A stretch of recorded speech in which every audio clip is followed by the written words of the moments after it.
고린도후서 1장 1절에서 11절 말씀, 신약성경 286쪽에 있습니다. 우리 다 같이 읽겠습니다.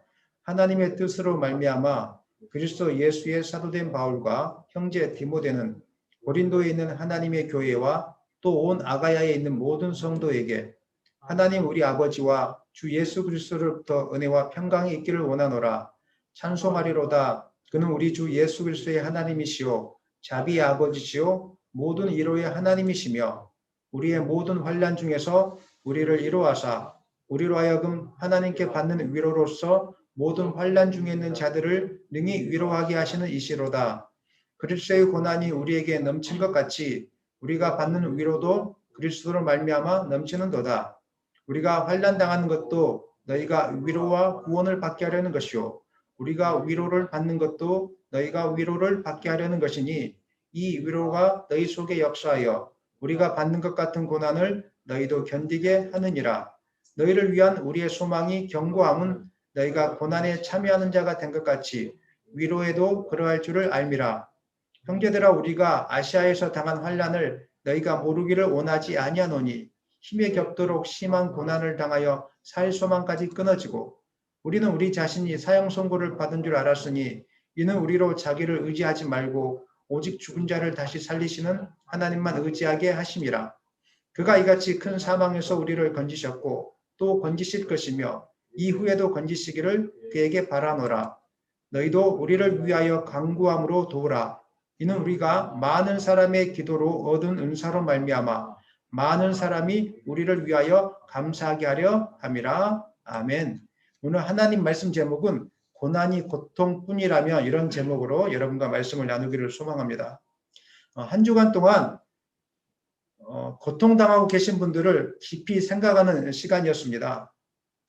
제 아들이 수술 받아서 그렇기도 합니다. 새벽부터 저녁 늦은 시간까지 한 12시간 이상을 병원 로비에 앉아서 하나님께 전심으로 기도하는 시간을 가졌습니다. 기도하는 가운데 고통을 당하고 계신 분들의 그 고통이 마치 저희 아픔이 되어져서 이분들이 정말 이렇게 큰 고통을 당하고 있구나 그 마음이 느껴져서 그분들을 위해서 특별히 더 많이 기도하는 시간들을 가졌습니다.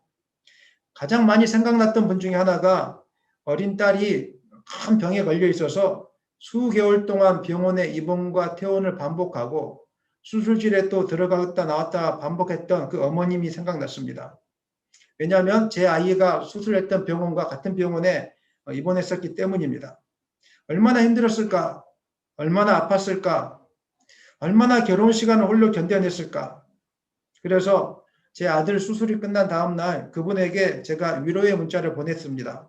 그랬더니 그분이 답신을 보내왔는데 목사님, 다시는 우리 아이들이 아프지 않고 고통받지 않는 세상에서 살기를 소망한다는 그런 내용이었습니다. 마음이 너무 아팠습니다. 만약 그런데 우리가 고난이 고통뿐이라면 그 인생은 얼마나 불쌍한 인생이 되겠습니까? 지금 고난이 고통뿐이라면 불치병에 걸려있는 우리 아이들은 얼마나 큰 인생이 고통이겠습니까? 성경은 하지만 고난이 고통뿐이 아니라고 우리에게 분명하게 말씀하고 있습니다. 하나님은 고난을 통해서 우리에게 특별한 하나님의 섭리를 이끌어가고 있다는 것을 성경은 우리에게 말씀하고 있습니다. 오늘 말씀을 통해서 정말 인생의 큰 고통 가운데 있는 분들이 하늘 소망을 가지고 위로받는 시간 되기를 예수님의 이름으로 간절히 축원합니다. 고린도후서 1장은 사도 바울의 고백인데 사도 바울이 복음 전도 사역을 감당하면서 어떠한 삶을 살았는지를 우리에게 잘 알려주고 있습니다. 우리 8절 말씀에 이렇게 기록되어 있습니다. 다 같이 읽어보겠습니다. 형제들아 우리가 아시아에서 당한 환난을 너희가 모르기를 원하지 아니하노니 힘에 겹도록 심한 고난을 당하여 살 소망까지 끊어지고 아멘. 바울이 당한 고난이 정확히 무엇인지 알 수가 없습니다. 다만 분명한 것은 그가 당한 고난은 심리적으로 죽을 각오만큼 심각한 것이었다는 겁니다. 우리가 생각할 때 바울은 영적인 비밀을 알고 있는 사람이고 천국을 경험한 사람이기 때문에 하나님의 능력을 수없이 경험한 사람이기 때문에 어떠한 고난도 문제가 되지 않을까라고 생각할 수 있습니다. 그러나 바울은 자기 자신도 연약한 인간인 것을 오늘 본문 말씀에서 고백하고 있습니다. 스스로 나는 고난을 이길 수 없을 뿐만 아니라 고난 속에서 살 소망까지 끊어졌다고 이렇게 이야기하고 있습니다. 고난 속에서 살 소망까지 끊어지고 있는 사람, 오늘 이 땅에 얼마나 많이 있는지 모르겠습니다. 이 땅에 고난 없는 인생은 없습니다. 그리고 고난을 잘 이길 수 있는 인생 또한 존재하지 않습니다. 어떤 사람들은 고난을 당하지 않기 위해서 예수님을 믿습니다. 이렇게 말씀하시는 분도 있습니다. 왜냐하면 예수님 믿으면 참 평안이 있고 예수님 믿으면 고난이 없을 거라고 생각하기 때문입니다. 물론 예수님 안에 참 평안이 있는 것은 맞습니다. 그러나 고난 속에서 하나님을 진짜로 만남으로 주어지는 평안인 것을 성경은 오늘 우리에게 말씀하고 있습니다. 이사야서 43장 1절 2절도 읽어보겠습니다. 야곱아 너를 창조하신 여호와께서 지금 말씀하시느니라. 이스라엘아 너를 지으신 이가 말씀하시느니라. 너는 두려워하지 말라. 내가 너를 구속하였고 내가 너를 지명하여 불렀나니 너는 내 것이라. 내가 물 가운데로 지날 때에 내가 너와 함께 할 것이라. 강을 건널 때에 물이 너를 침몰하지 못할 것이며 내가 불 가운데로 지날 때에 타지도 아니할 것이요 불꽃이 너를 사르지도 못하리니. 무슨 말씀하고 있습니까? 하나님께서 이사야 선지자를 통해서 두려워하지 말라 이렇게 말씀하시면서 내가 너와 함께 하니까 고난은 사라질 거다 이렇게 말씀하지 않으셨습니다. 인생의 홍해가 가로막고 있는 상황, 그리고 세찬 강물이 흘러내리는 강을 건너야 되는 상황, 다니엘과 세 친구들처럼 불 속에 들어가야 되는 상황 속에서 하나님의 함께 하심을 붙드는 사람은 하나님의 역사를 경험하게 됨으로 말미암아 진정한 평안, 진정한 담대함이 임하게 될 것이다 이렇게 말씀하고 있습니다. 그러므로 고난을 겪지 않고 하나님을 만나지 못한 인생보다 매일 계속되어지는 고난 때문에 하나님을 붙들게 되고 하나님의 살아계심을 경험하는 인생이 하나님 나라의 관점에서 볼 때는 가장 복된 인생이 되는 것입니다. 왜냐하면 하늘의 비밀을 아는 인생이 바로 그분이기 때문에 그러한 것입니다. 바울이 고백하고 있는 고난의 모습을 바라보면서 고난을 많이 지금 당하고 겪고 계시는 분들을 우리가 쉽게 평가해서는 안 된다는 것을 깨닫게 됩니다. 어떤 분들은 삶 자체가 고난의 연속인 분들이 있습니다. 기도를 그렇게 많이 하는데 교회에서 전심으로 하나님 앞에 헌신하고 봉사 열심히 힘에 겹도록 열심히 봉사하는데 살소망까지 끊어지는 고난이 계속적으로 끊어지지 않고 가시는 분들이 있습니다. 이런 분들을 보면서 우리가 쉽게 평가합니다. 정말 저분이 믿음이 이상 있는 게 아니겠는가? 하나님을 잘 믿는다면 저렇게 될 수 없을 텐데 왜 반복적으로 저렇게 고난을 당할까? 뭔가 문제가 있다. 지금 저분은 지금 하나님 안에 뭐가 문제가 있는 거야. 이렇게 우리가 쉽게 평가하는 경우가 있습니다. 만약 그런 거라면 기독교 역사를 통해서 가장 복이 없는 사람 중에 한 사람은 바로 오늘 본문을 기록한 사도 바울일 것입니다. 그러나 사도 바울은 자신이 복이 없는 사람이라고 생각하지 않았습니다. 왜냐하면 그리스도를 위하여 받는 고난이 세상의 모든 보화보다 더 소중하다는 것을 깨달았기 때문입니다. 그래서 로마서 8장 18절 말씀에서 이렇게 기록하고 있습니다. 생각하건대 현재의 고난은 장차 우리에게 나타날 영광과 비교할 수 없도다. 하늘의 비밀을 발견하고 나니까 현재의 고난이 장차 우리에게 주어질 영광과 비교할 수 없다는 것을 깨닫게 된 것입니다. 그리고 빌립보서 1장 29절도 이렇게 기록하고 있습니다. 그리스도를 위하여 너에게 은혜를 주신 것은 다만 그를 믿을 뿐 아니라 또한 그를 위하여 고난도 받게 하려 하심이라. 하나님 믿는 사람은 고난이 당연히 오는구나. 고난이 사라지게 해달라고 기도하는 것도 필요하겠지만 그냥 고난도 하나님과 함께 너희 이길 수 있게 해달라고 기도하는 것이 필요하겠구나. 그냥 고난은 당연한 것이구나. 이것을 바울은 우리에게 가르쳐주고 있습니다. 그리고 빌립보서 3장 10절로 12절 말씀도 한번 읽어보겠습니다. 내가 그리스도와 함께 그 부활의 권능과 그 고난의 참여함을 알고자 하여 그의 죽으심을 본받아 어떻게 해서든지 죽은 자 가운데서 부활에 이르려 하노니 내가 이미 얻었다 함도 아니요 온전히 이루었다 함도 아니라 오직 내가 그리스도 예수께 잡힌 바 된 그것을 잡으려고 달려가노라. 아멘. 마찬가지로 고난을 통하여 예수님을 만난 것과 장차 주어질 부활의 권능과 영광에 참여하게 될 것으로 인해서 바울은 더 기뻐한다고 고백하고 있습니다. 바울은 고난이 고통뿐이 아니라는 것을 분명하게 우리에게 가르쳐주고 있습니다. 고난 뒤에는 우리가 알지 못하는 하나님의 놀라운 섭리가 숨어 있다는 것을 우리에게 가르쳐주고 있고, 그 뒤에는 알 수 없는, 우리가 이해하지 못하는 하나님이 함께 하시는 축복이, 하나님의 권능이, 하나님의 영광이 있다는 것을 바울은 깨닫게 된 것입니다.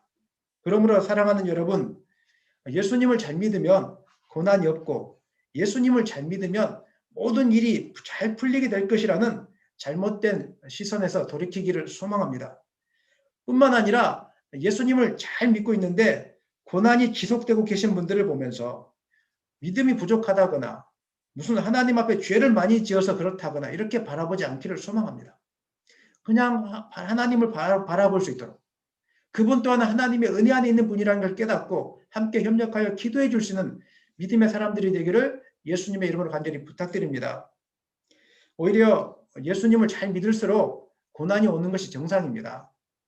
복음 전도하는 일을 많이 하면 할수록 고난이 오지, 복음 전도하지 않는 사람에게 고난은 오지 않습니다.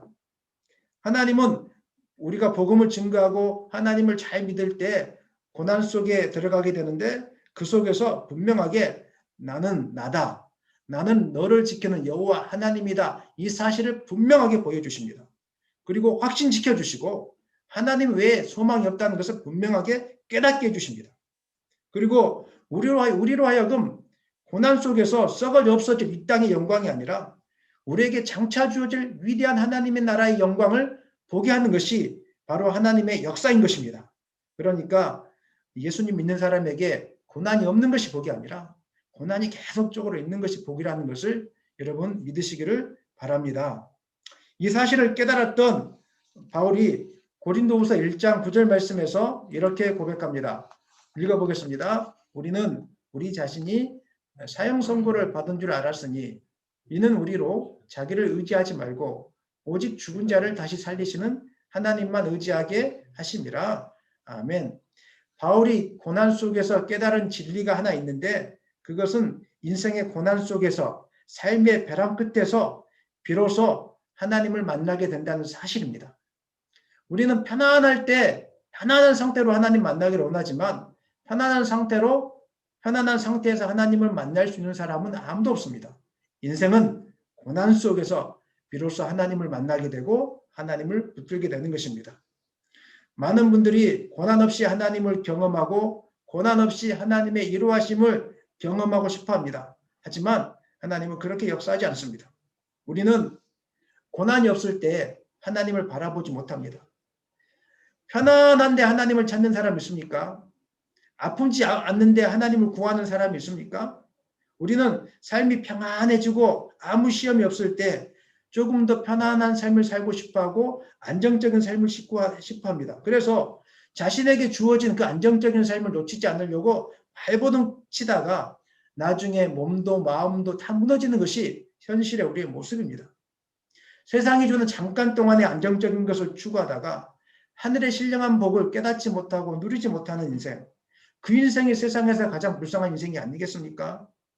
고난을 당하지만 고난 속에서 하나님 만난 인생, 하늘의 비밀을 깨달은 인생은 진짜 복된 인생이고, 반대로 삶이 너무 평안해서 하나님께 기도하는 법도 알지 못하고 말씀을 읽는 법도 알지 못하고 하나님을 사랑하는 법도 알지 못하고 하늘나라 소망하는 것도 깨닫지 못한다면 그 인생이 세상에서 가장 불쌍한 인생인 것을 성경은 우리에게 말씀하고 있습니다. 세상의 평안함을 구하는 인생은 어려움이 찾아왔을 때 견디지 못합니다. 왜냐하면 소망이 없기 때문에 그렇습니다. 세상에 안정적인 것에 소망을 두고 있는 사람이 그 안정적인 것이 무너질 때 그 다음에 무슨 소망이 있겠습니까? 하지만 예수를 주로 고백하는 사람은 다릅니다. 예수님께 소망이 있는 사람은 다릅니다.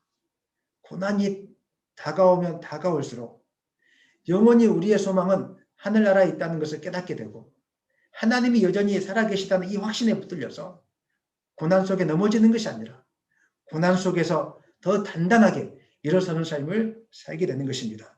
저는 여러분들이 그런 삶을 살기를 간절히 축원합니다. 물론 고난은 고통입니다. 저는 할 수만 있으면 우리 아이들이 안 아팠으면 좋겠고 여러분들이 고통 가운데 계시지 않았으면 좋겠습니다. 그리고 여러분 삶 가운데 날마다 평안한 일들이 넘쳐났으면 좋겠습니다. 그러나 고난이 아니고서는 이 땅의 인생의 주인이 누구인지, 고난이 아니고서는 우리에게 힘주시고 도우시는 분이 누구신지를 깨달을 수가 없습니다. 인생은 고난을 통해서 세상의 위치를 빨리 깨닫게 되고 단단해지는 것을 우리가 많이 보고 있습니다. 초등학생일지라도 고난을 많이 겪은 아이와 그렇지 않는 아이의 성숙도는 차이가 나는 것입니다. 마찬가지로 고난이라는 광야를 통해서 우리는 우리 자신이 가능성이 없는 인간인 것을 깨닫게 되고 오직 하나님께만 소망이 있다는 것을 깨닫게 되므로 영적으로 성숙한 장성한 믿음의 사람으로 변화받게 되는 것입니다. 하나님께서 이스라엘 백성을 광야로 내모시고 그 속에서 40년 동안 낮추고 굶주리게 한 목적이 있습니다. 그것은 죽은 자 가운데서 다시 살리시는 하나님만 의지하게 하기 위함이었습니다. 하나님은 나를 반드시 먹여 살리신다. 여러분 믿으십니까? 하나님은 나를 반드시 붙들고 계신다. 믿으십니까? 하나님은 우리의 영원한 소망이시다. 믿으십니까? 주님만을 바라보는 인생이 되게 하기 위해서, 흔들림 없이 주님께 소망 두는 인생이 되기 위해서 광야 40년의 뺑뺑이를 돌리셨던 것입니다. 신명기 8장 3절 우리 잘 아는 말씀인데 다 같이 읽겠습니다. 너를 낮추시며 너를 줄이게 하시며 또 너도 알지 못하며 내 조상들도 알지 못하던 만나를 내게 먹이신 것은 사람이 떡으로만 사는 것이 아니요 여호와 입에서 나오는 모든 말씀으로 사는 줄을 내가 알게 하려 하심이니라. 이 말씀의 뜻은 떡이 중요하지 않다는 것이 아닙니다. 떡보다 중요한 것이 있는데 그것은 하나님을 신뢰하는 믿음이라는 것입니다. 말씀으로 사는 줄 아니라 여기서 말씀은 믿음입니다. 하나님의 믿음, 하나님의 약속으로 사는 줄을 깨닫게 하기 위해서 하나님은 광야로 이스라엘 백성들을 내모셨던 것입니다. 이스라엘 백성은 400년 동안 애굽에서 종살이하면서 하나님을 바라보는 훈련이 하나도 되어 있지 않았습니다. 하나님이 아닌 애굽 군인들이 던져주는 그 빵 조각 하나에 목숨 걸고 살았고 빵 조각 하나 때문에 그들에게 굴복당했던 민족이 바로 이스라엘 민족의 특징이었습니다. 아마 그들은 고된 삶의 현장 속에서 윗사람에게 잘 보여야지 인생이 형통할 수 있다고 생각했을 것입니다. 그리고 몇 달치 혹은 몇 년치 식량을 미리미리 저축해 놓아야 인생은 평탄한 길을 걸을 수 있을 것이라고 그들은 생각했을 것입니다. 하나님은 잘 알고 계셨습니다. 이 상태로는 하나님을 만날 수 없다. 여전히 빵을 의지하고 윗사람을 바라보는 저 상태로는 하나님을 의지할 수 없다. 그런데 아무리 이걸 가르친다고 되는 것이 아니다. 어떻게 이 사람들을 변화시킬 것인가? 바로 광야, 인생의 낭떠러지 벼랑 끝에 세웠을 때 비로소 하나님을 바라보게 되고 빵도 떡도 인생도 아무것도 아니라는 것을 깨닫게 될 것이다. 하나님은 인생의 특징을 너무나도 잘 알고 계셨습니다. 그래서 인생의 벼랑 끝으로 이스라엘 백성들을 몰아내셨던 것입니다. 저의 인생을 바라볼 때도 마찬가지입니다. 제가 인생의 벼랑 끝에 서지 않았다면 저는 하나님을 만나지 못했을 것입니다. 하나님은 저의 인생의 순간순간마다 제가 생각하지 않았던, 제가 제발 겪지 않았으면 좋겠다 하는 일들을 군데군데마다 예비해 놓으셨습니다. 아, 여기서 평안하게 오래 살고 싶다. 이 교회에서 평안하게 오랫동안 사역하고 싶다. 이런 마음이 있을 때마다 하나님은 너 정신 차려라 이렇게 이야기하면서 그 다음 교회로 옮기시고, 아 이제는 옮기기 싫다. 이곳에서 편하게 있고 싶다. 이렇게 할 때마다 하나님은 또 다른 교회로 옮기셨고, 사실은 솔직한 말로 저는 교회 개척을 하고 싶지 않았습니다. 세상에 어떤 목사님들이 교회 개척하고 싶겠습니까? 마음 먹고 야 교회 개척하면 하나님이 역사하신다. 하나님이 함께 하신다. 누가 이렇게 말씀할 수 있겠습니까? 안정적인 곳에 가고 싶은 것이 인간의 마음 아니겠습니까? 그런데 하나님은 그 안정적인 곳에서는 하나님을 더 이상 경험할 수 없다. 이 목사가 큰 교회에 다닌다고 너가 하나님을 경험한 줄 아느냐? 나는 너에게 더 큰 하나님을 보여주고 싶다. 너가 경험한 그 하나님보다 너무 놀라운 그 하나님을 보여주고 싶다. 그래서 하나님은 저를 광야로 내모시고 아무것도 가지지 못하게 하시고 그냥 이 땅에 보내셨던 것입니다. 4년 동안의 세월을 돌아보니까 너무 은혜였다는 것을 저는 고백할 수 있습니다. 그래서 저는 여러분들에게 자신감 있게 이야기합니다. 하나님은 살아계십니다. 여러분 믿으십니까? 하나님은 역사하십니다. 하나님은 절대 우리를 굶주려 죽이지 않습니다. 하나님을 의지하고 하나님께 매달리면 하나님이 여러분에게 은혜 베풀어 주실 것입니다. 저는 이 시간도 개척을 준비하고 계신 목사님이 있다면 과감하게 하나님만 믿고 나아가라고 말씀드릴 수 있습니다. 제가 이 길을 가보지 않았다면 제가 그 말씀을 드릴 수 없을 것입니다. 하지만 이 길을 겪고 있는 상황 속에서 고난이 없는 삶을 선택하기 위해서가 아니라 더 깊은 하나님을 만나기 위해서 여러분 용기를 가지고 한번 뛰어들어 보시라고는 말씀드릴 수 있습니다. 고난을 겪지 않기 위함이 아니라 고난 속에서 하나님을 만날 수 있는 확신 때문에 저는 여러분에게 이것들을 고민할 수 있는 것입니다. 사랑하는 여러분, 삶이 힘들수록 현실을 한탄하는 자리에 있어서는 안 됩니다. 인생은 고난이지만 그 속에서 하나님은 존재하기 때문에 오직 자신을 의지하지 말고 죽은 자를 다시 살리시는 하나님만을 의지하는 자리로 나가야 되는 것입니다. 고난 속에 있다고 누구든지 하나님을 만나는 것은 아니었습니다. 어떤 분들은 고난이 독이 되어져서 하나님을 만나는 것이 아니라 하나님을 부인하고 하나님을 떠나시는 분들이 있음을 제가 보았습니다. 광야 속에서 이스라엘 백성들 모두가 가나안 땅에 들어갔다는 것은 아니었습니다. 광야에서 1세대는 하나님의 심판을 받아 죽임을 당하고야 말았습니다. 인생의 한계 상황이 왔을 때 그 상황을 믿음으로 이겨내지 못한 사람은 고난 속에서 사탄의 밥이 될 수 있다는 이 사실을 여러분 경계하셔야 됩니다.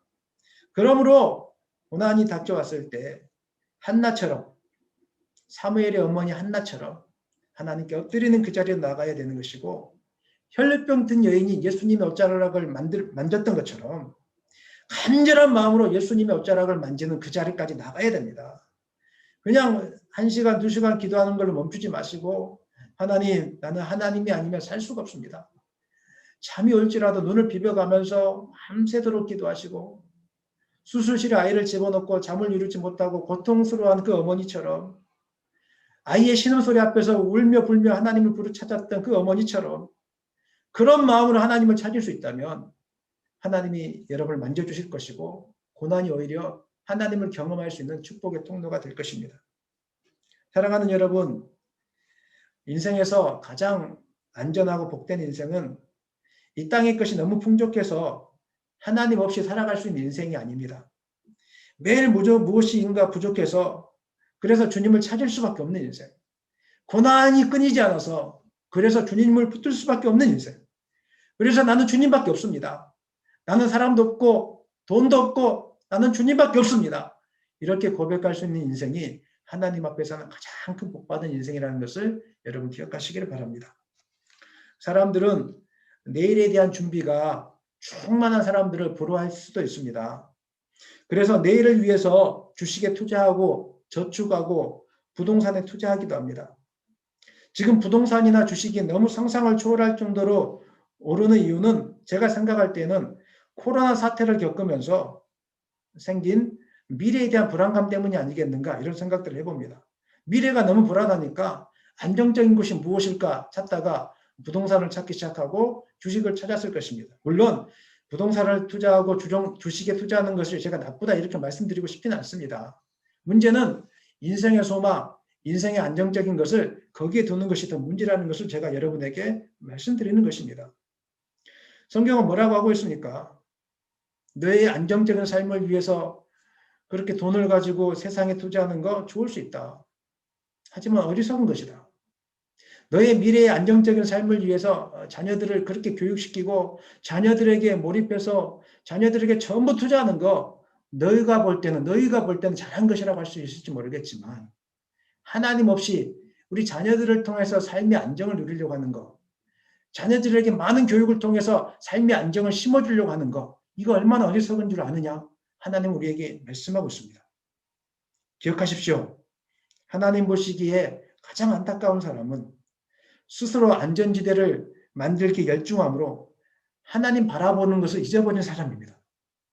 하나님의 붙드심을 믿지 못한 사람이고 하나님의 살아계심을 경험하지 못한 사람이고 오늘도 자신만의 안전지대를 위해서 끊임없이 죽도록 달려가는 사람입니다. 야고보서 4장 13절로 14절 말씀에 이렇게 나와 있습니다. 읽어보겠습니다. 들으라. 너희 중에 말하기를 오늘이나 내일이나 우리가 어떤 도시에 가서 거기서 1년을 머물며 장사하여 이익을 보리라 하는 자들아. 내일 일을 너희가 알지 못하는도다. 너희 생명이 무엇이냐? 너희는 잠깐 보이다가 없어지는 안개니라. 성경은 우리 생명이 뭐라고 이야기하고 있습니까? 잠깐 보이다가 없어지는 안개라고 이야기하고 있지 않습니까? 내일 일을 알지 못하는도다 이렇게 말씀하고 있지 않습니까? 우리가 노력한다고 해서 우리가 안전지대에 들어가는 것이 아니다 이렇게 말씀하고 있지 않습니까? 여러분 나름대로 노후를 위해서 재정도 모으고 또 고생도 하지 않고 평안하게 살려고 하는 거 애쓰지만 그렇다고 해서 인생 노후가 평안하고 안정되는 것이 보장되어지는 것은 아닙니다. 왜냐하면 인생은 내일 일을 알 수 없기 때문에 그런 것입니다. 내일 당장 무슨 일이 일어날지 모르는데 화산 폭발이 일어나서 도시 전체가 화산의 잿더미로 변한 폼페이오 그 지역을 우리는 알고 있지 않습니까? 지금도 유적이 발견되고 있는데 밥 먹다가 죽은 사람, 아이를 안고 죽은 사람, 그 다양한 사람, 내일을 위하여 많은 재물을 모아놨던 그 사람들을 아무것도 가지지 못하고 떠나갔지 않습니까? 그것이 바로 인생의 모습이라는 것을 하나님은 이 세상의 역사를 통해서 우리에게 보여주고 있는데 하나님은 그리고 성경을 통해서 우리에게 말씀하고 있는데 여전히 우리는 하나님 말씀을 듣지 않고 세상에 허탄한 것을 쫓아가려고 하고 있기 때문에 삶이 어려워지는 것이고 불안함만 더 가중되는 것입니다. 가까운 지인이 주식이 오르고 부동산이 올랐다고 자랑하면 그리고 가까운 지인의 자녀들이 좋은 대학에 진학했다고 자랑하면 우리는 그렇지 않는 자신의 모습을 보면서 나는 인생을 잘못 살고 있는 것은 아닌가 잠시 안달이 올라올 수도 있습니다. 하나님을 믿지만 잠시 그것들이 너무 부러워 보이고 하나님을 의지하지만 마치 내가 인생을 잘못 산 것 같고 그것을 소유하지 못했을 때 인생을 정말 잘못 산 것처럼 우리가 여겨질 때가 있다는 것입니다. 그리고 세상에 그런 사람들을 쫓아서 나도 저렇게 한번 살아볼까? 이런 허탄한 자랑에 빠지는 유혹에 넘어질 때가 우리는 너무 많이 있습니다.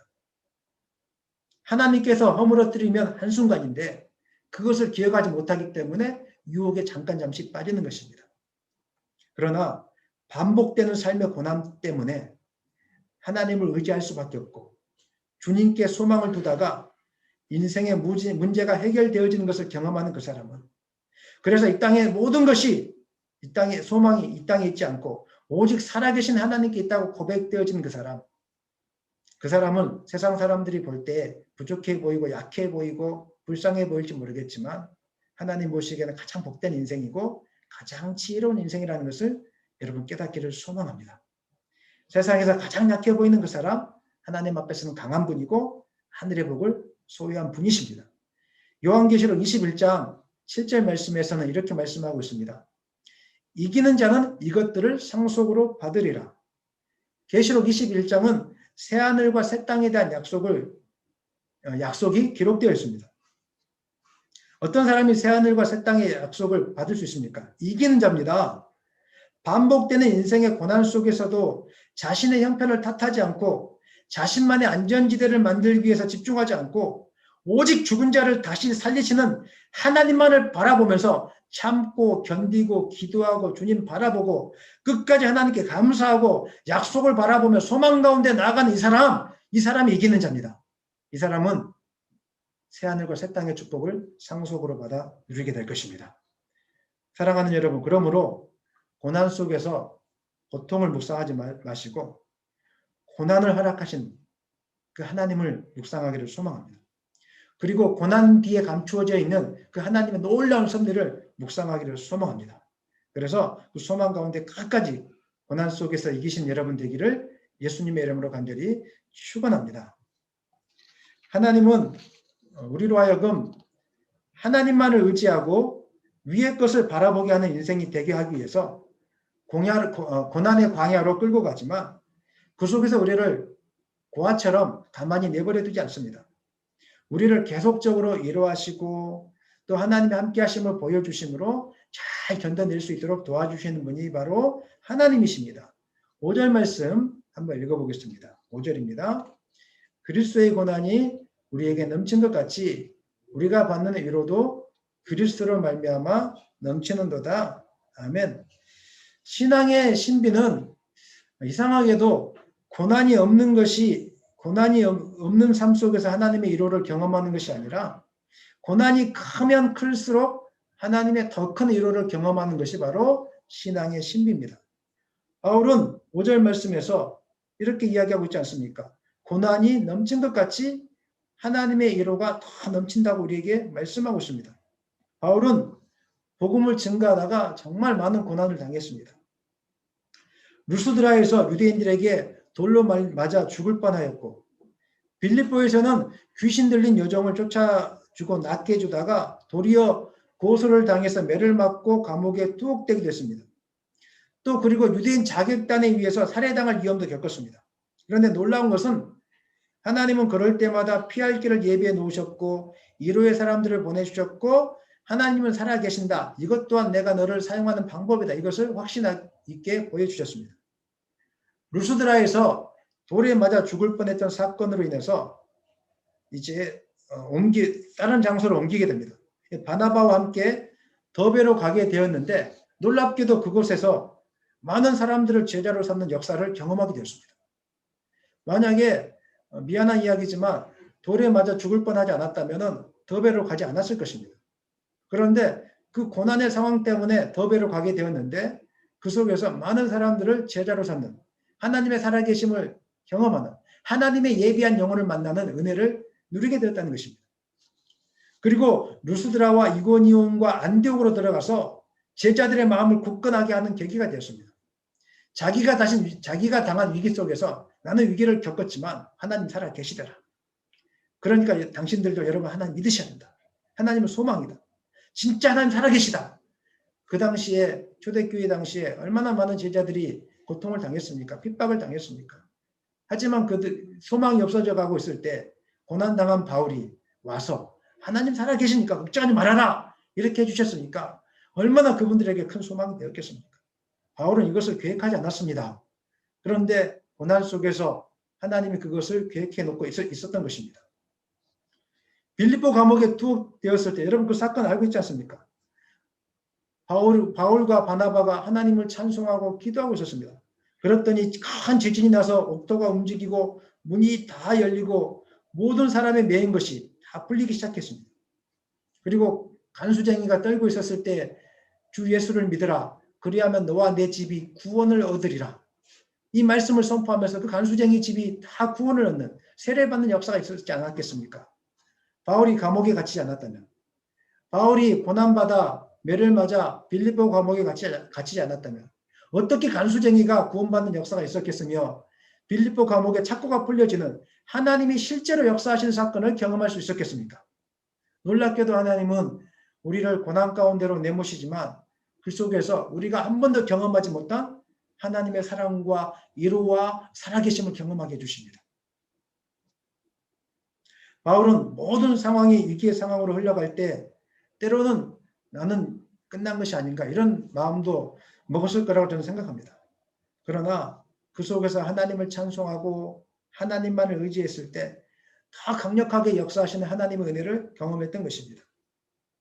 사랑하는 여러분, 신앙의 신비는 편안할 때 하나님의 위로하심과 하나님의 능력을 경험할 수 없다는 것입니다.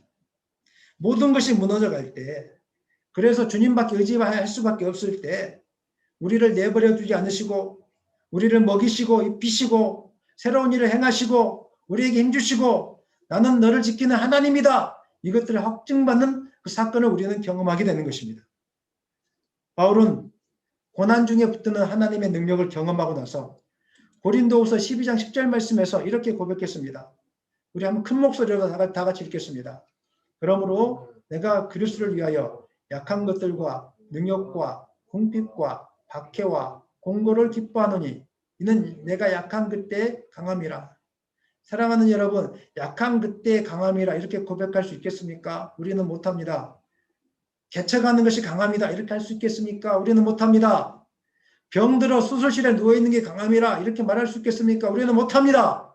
그러나 고통 속에서 하나님을 부르짖고 하나님의 이루하심을 경험하고 하나님의 만지심을 경험한 사람은 분명하게 내가 약한 그때 강함이라 이렇게 말씀할 수 있습니다. 왜냐하면 약한 그때 하나님의 살아계심을 경험하기 때문에. 그래서 그리스도인들은 강한 것이 자랑이 아니라 약한 것이 자랑이 되어야 되는 것입니다. 이 땅에서 하나님 나라와 복음을 위해서 강력하게 쓰임받고 있는 사람들의 공동적인 특징이 있습니다. 그분들의 공동적인 특징은 죽음의 이귀와 같은 곳에 담금질을 다 경험하셨습니다. 다 죽을 위기가 있었는데 하나님께 기도하고 매달렸을 때 하나님이 다시 일으켜 주시는, 죽은 자를 다시 살리시는 하나님을 경험했던 것입니다. 그래서 그분들은 누구가 뭐라고 하도, 누가 비난할지라도 예수는 주와 그리스도가 되십니다. 예수 믿을 때 구원받을 수 있습니다. 예수 믿는 것이 인생의 지혜로운 것입니다. 하나님을 살아계심을 강하고 담대하게 비로소 선포하는 사람으로 변모되었던 것입니다. 사랑하는 여러분, 고난 속에 절망하지 않기를 소망합니다. 고난 뒤에는 우리를 붙드신 하나님의 약속이 있습니다. 고난 뒤에는 우리를 고아처럼 버려두지 않으시는 하나님의 축복이 있습니다. 고난 뒤에는 우리가 생각하지 못하고 알지 못했던 하나님의 놀라운 축복이 약속되어 있습니다. 그러므로 나는 왜 이렇게 태어났을까? 나는 우리 집안은 왜 이렇게 형편이 없을까? 나의 삶은 왜 이런가? 이렇게 말하지 않기를 소망합니다. 더 큰 하나님의 축복을 주시기 위한 하나님의 소망을 보는 여러분 되었으면 좋겠습니다. 특별히 고난 속에서 이제 환난 당한 분들, 고난 속에 고난을 겪으신 분들이 하나님 앞에서 감당해야 될 사명이 있다고 성경은 우리에게 말씀하고 있습니다. 그것은 고난 당한 사람들을 위로해 주는 사명이라고 이렇게 말씀하고 있습니다. 4절과 6절에 기록되어 있는데 6절 말씀 한 구절만 읽겠습니다. 6절입니다. 우리가 환난 당하는 것도 너희가 위로와 구원을 받게 하려는 것이요 우리가 위로를 받는 것도 너희가 위로를 받게 하려는 것이니 이 위로가 너희 속에 역사하여 우리가 받는 것 같은 고난을 너희도 견디게 하느니라. 아멘. 바울은 6절 말씀에서 자신이 받는 고난과 그로 말미암아 경험하게 된 하나님의 역사하심이 지금 고난을 당하는 분들에게 위로가 되어지고 고난을 견디게 하는 힘이 될 것이라고 고백하고 있습니다. 고난을 당한 사람에게 다 주님의 뜻이 있겠지요. 이렇게 말하면 사실은 위로가 되지 않습니다. 좀 화가 날 수도 있습니다. 불의의 사고를 당한 사람에게, 시험에서 낙방한 사람에게, 자녀를 일찍 하나님의 품으로 보낸 사람에게 하나님의 뜻이 있겠지요. 이 말씀이 무슨 위로가 되겠습니까? 그러나 자신보다 더 큰 고난을 당한 사람이 와서 그리고 소망 가운데 주님을 붙들고 있는 사람이 와서 등을 또닥여주고 손 한번 잡아주면서 자신의 경험을 이야기해 주면서 하나님을 바라보게 할 때 정말 그것처럼 큰 위로가 어디 있겠습니까? 저도 인간인지라 큰아이를 수술방에 넣어놓고 마음에 큰 괴로움이 찾아왔습니다. 오랫동안 20년 가까이 수차례 수술을 했기 때문에 그럴 때마다 마음이 아팠지만 이번에는 마음이 더 많이 아팠습니다. 참 괴로움 속에서 기도할 때 권사님 한 분이 전화 오셨는데 그분이 하는 말씀이 목사님 하나님의 뜻이 있겠죠 이렇게 하지 않으셨습니다. 그분이 뭐라고 말씀하셨냐면 목사님 제가 목사님 마음을 다 압니다. 저는 제 아들을 큰 사고 당해서 14시간 동안 수술실에 있었습니다. 그리고 6개월에서 1년 가까이 병원에 입원해 있었는데 제가 어떻게 목사님 마음을 모를 수 있겠습니까? 제가 목사님 마음을 다 압니다. 크게 위로가 되었습니다. 어떤 분은 또 문자로 위로의 메시지를 보내오셨는데 목사님 저희 집에 아픈 자녀가 있어서 목사님의 고통이 어떤 것인지 다 압니다. 아픈 자녀를 둔 마음이 같지 않겠습니까? 그 말씀이 또 저에게 위로가 되었습니다. 물론 아무 말씀하지 않으시고 옆에서 기도해 주신 많은 분들을 정말 감사하고 그분들의 함께 하심이 저에게 큰 위로가 되었다는 거 제가 다 알고 있습니다. 하지만 설교 시간이라 다 그건 이야기할 수 없고 오늘 본문의 말씀에 근거해서 두 분의 말씀만 이야기해 드렸습니다. 아이가 먼저 일찍 하늘나라에 가신 고통을 겪고 있는 분들은 목사의 말이 위로가 되지 않습니다. 아이 2명, 3명, 아니 가족 전부를 하늘나라에 보내고 여전히 하늘 소망을 바라보면서 살고 있는 분이 와서 손을 한번 꼭 잡아준다면 그것이 더 큰 위로가 되는 것입니다. 하나님이 우리에게 고난을 주신 이유는 하나님의 살아계심을 경험하기 위한 것도 있겠지만 이제 고난을 겪은 너희들이 고난 속에서 하나님의 위로를 겪은 너희들이 지금도 고통을 당하고 있는 분들을 찾아가서 손잡아 주라는 것입니다. 아무 말 하실 필요 없습니다. 그분들의 손을 잡아줘서 그분들을 세우는 사람으로 쓰임받으라는 것입니다. 복음은 다른 것이 아닙니다. 예수를 믿으십시오. 이것도 복음이겠지만 여러분이 만난 하나님, 여러분이 고난 속에서 만난 그 하나님, 여러분 자체가 이미 고난을 겪고 있는 여러분 자체가 복음입니다. 여러분은 고난을 많이 당한 사람일수록 그리고 그 속에서 하나님을 의지하는 사람일수록 여러분은 살아 움직이는 복음입니다. 손만 잡아주면 그 사람 속에 고난당한 사람 속에 살아나는 생명의 축복이 있게 되는 것입니다. 사랑하는 여러분, 그러므로 올 한 해 동안 작년 한 해 동안 아니 인생 동안 인생을 살아올 동안 많은 고난을 겪으신 분이 있다면 이젠 사명이 있구나. 나는 걸어다니는 복음이다. 나는 걸어다니는 하나님의 위로의 사람이다. 이것들을 생각하시고 기도하시다가 아프신 분이 있다면 꼭 가서 손 한번 잡아주시고 위로의 말을 할 수 있다면 아마 여러분은 크게 하나님 앞에 쓰임받는 사람이 될 것입니다. 말씀을 마치겠습니다. 사랑하는 여러분, 고통이 전부라면 인생은 불쌍한 인생이 될 것입니다. 하지만 성경은 고난이 고통뿐이 아니라고 말씀하고 있습니다. 고난 뒤에 감추어진 놀라운 하나님의 은혜가 있다는 것, 하나님의 섭리가 있다는 것을 오늘 말씀을 통해서 우리에게 가르쳐 주셨습니다. 하나님은 고난을 통해서 우리로 하여금 하나님의 실제하심을 보여주십니다. 그리고 고난을 통해서 너는 내 아들이다. 내 사랑하는 자녀다. 이것들을 확신시켜 주는 것입니다. 하지만 아무리 큰 고난을 이긴 경험이 있을지라도 고난은 여전히 우리에게 버거운 것은 사실입니다. 고난이 익숙한 사람은 이 땅에 아무도 없습니다. 그리고 스스로 고난을 이길 수 있는 사람도 이 땅에 아무도 존재하지 않습니다. 바울은 자신이 수많은 고난을 겪었고 그 속에서 하나님을 경험했기 때문에 나는 이제 어떤 고난을 당해도 이길 수 있다. 이런 고백을 한 성경 구절은 한 군데도 없습니다. 바울은 오히려 고난 속에서 고난을 이기게 하는 주체는 자신이 아니라 하나님이신 것을 고백하고 여전히 자신은 연약한 자인 것을 고백하며 동력자들에게 기도를 부탁하고 있습니다. 우리 1장 11절 말씀 12절인가요? 11절인가요? 한번 읽어보겠습니다. 너희도 우리를 위하여 간구함으로 도우라.